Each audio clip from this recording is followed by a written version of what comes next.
வணக்கம் நண்பர்களே. இன்றைய வீடியோவில் தங்கம் மற்றும் வெள்ளியின் தற்போதைய சந்தை போக்கை பற்றி முக்கியமான தகவல்களை சுருக்கமாக பார்க்கலாம். உலகளாவிய பொருளாதார நிலை, பணவீக்கம், மத்திய வங்கிகளின் கொள்கைகள் மற்றும் டாலரின் மதிப்பு தங்க சந்தையை அதிகமாக பாதித்து வருகின்றன.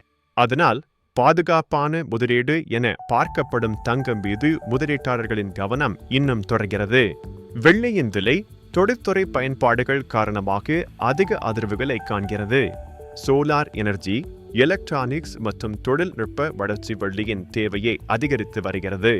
இதனால் வெள்ளி சந்தை வேகமான மாற்றங்களை சந்தித்து வருகிறது. குறுகிய காலத்தில் விலை மாற்றங்கள் இருந்தாலும் நீண்ட கால முதலீட்டு நோக்கில் தங்கம் மற்றும் வெள்ளி இரண்டும் முக்கியமான வாய்ப்புகளாக பார்க்கப்படுகின்றன. சந்தை நிலவரத்தை புரிந்து கொண்டு சரியான முதலீட்டு முடிவுகளை எடுங்கள். இதை போன்ற பயனுள்ள தகவல்களுக்கு எங்கள் யூடியூப் சேனலை சப்ஸ்கிரைப் செய்ய மறக்காதீர்கள். நன்றி.